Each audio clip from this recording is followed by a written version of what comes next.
Estamos voltando do intervalo. Conosco agora no programa o economista Marcelo Estevão, diretor-gerente e economista-chefe do Instituto de Finanças Internacionais.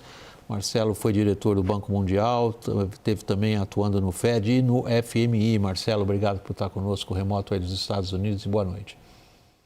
Prazer estar aqui com vocês. E o nosso Lourival Santana, igualmente remoto hoje. Obrigado, Lourival, boa noite a você também. Boa noite. Pessoal, nós temos duas situações concomitantes, uma ligada à outra. Eu vou trazê-las um pouquinho separado aqui, mais por razões de organização do nosso material. Agora, nesse instante, Estados Unidos está realizando uma série de ataques no sul do Irã. Os detalhes ainda não são conhecidos, mas é o segundo dia consecutivo de ataques. Eles começaram na véspera, ontem, por conta da derrubada de um helicóptero de ataque americano por forças do Irã. O Irã retaliou, os Estados Unidos retaliaram a retaliação. Ela foi muito mais ampla do que o que a gente registrou ontem, porém não de forma alguma nas proporções dos ataques ali imediatamente em volta, aquelas 3 primeiras semanas ali, iniciando a 28 de fevereiro. De qualquer jeito, o que o Irã está anunciando agora, nesse instante, pelos canais oficiais de comunicação, é que vai haver uma retaliação forte também. O que o Irã tem feito nessas situações é atacar, sobretudo, instalações não só americanas, mas dos países vizinhos ali no Golfo.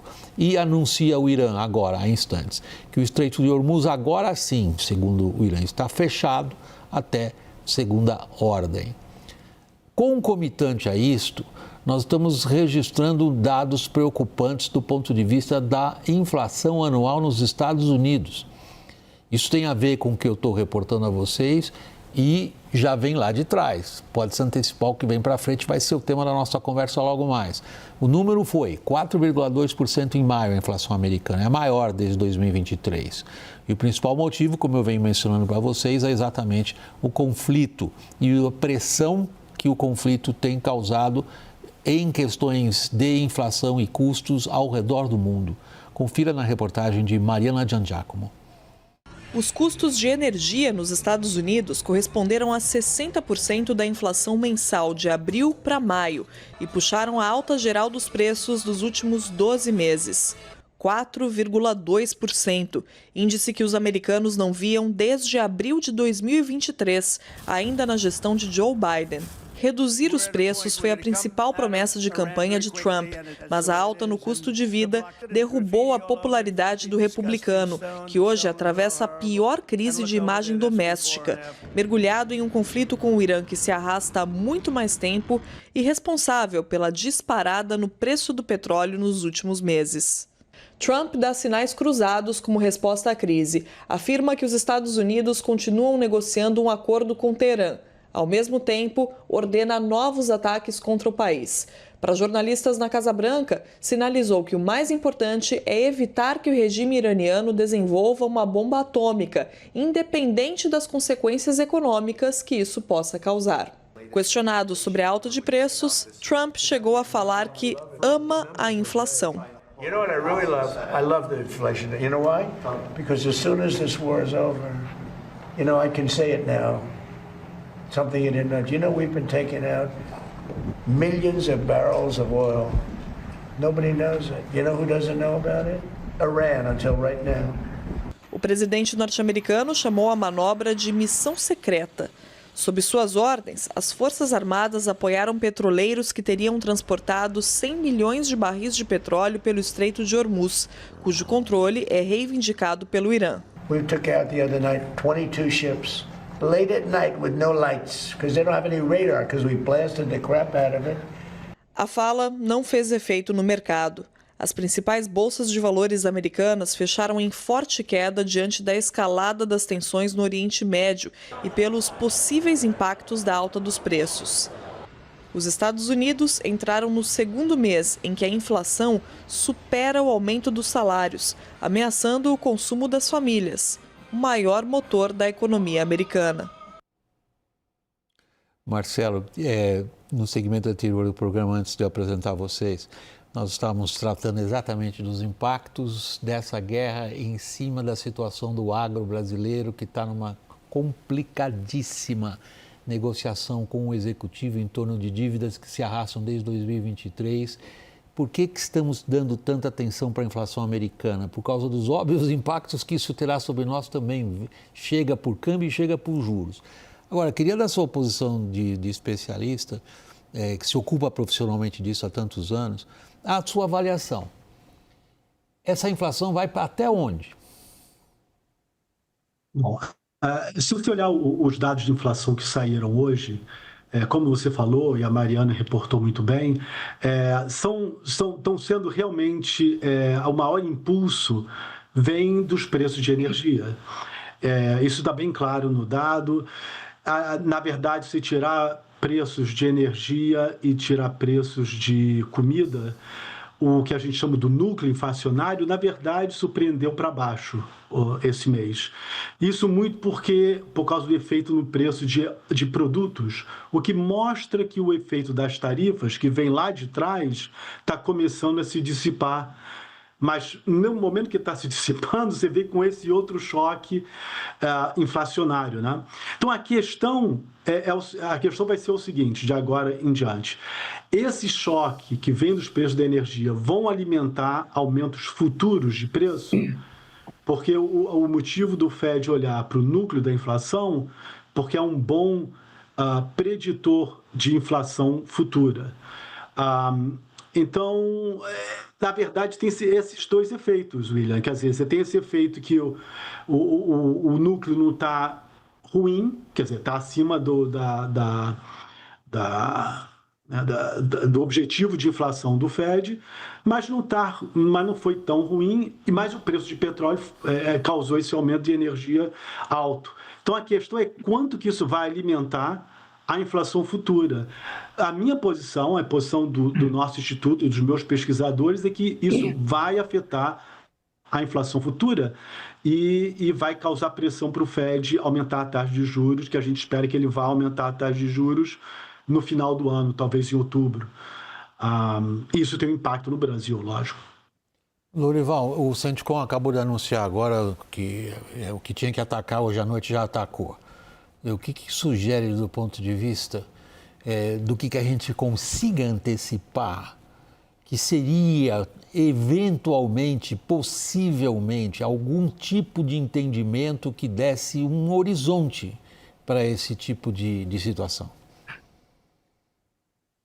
Bem, acho que confirma um cenário que eu venho trabalhando, que é o de que os Estados Unidos não pretendem escalar de novo esse conflito, pretendem apenas tentar influir um pouco mais sobre as posições do Irã, que, como a gente tem trazido aqui, são posições muito duras, quase maximalistas, né, impondo suas condições sobre os Estados Unidos no que diz respeito tanto ao programa nuclear, à soberania sobre o Estreito de Hormuz, como também em relação ao Hezbollah e no conflito com Israel. Então, o Trump sente que não está com a iniciativa, pelo contrário, o Irã está com uma dominância estratégica sobre esse conflito, assumiu essa posição pouco depois do início do conflito, quando ele fechou o Estreito de Hormuz. Então, o Trump tenta recuperar essa iniciativa, mas sem escalar o conflito, porque, primeiro, ele não tem condições legais de fazer isso. Segundo, não tem condições políticas também de fazer isso. Não é o que o povo americano deseja.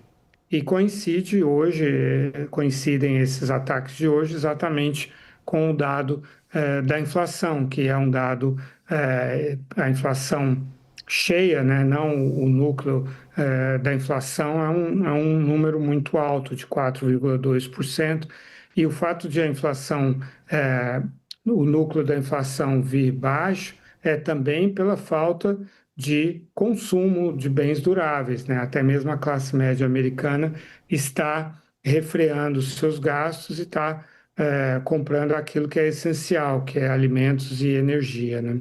Mas então o Trump tem também esse incentivo político interno de demonstrar força contra o Irã no momento em que há um dado que apontam, inclusive, para a manutenção dos juros e mais tarde até mesmo o aumento dos juros, que é o contrário do que ele planejou e desejava com a nomeação do Kevin Warsh para o Fed, né? Então, um quadro muito desfavorável para o presidente Trump.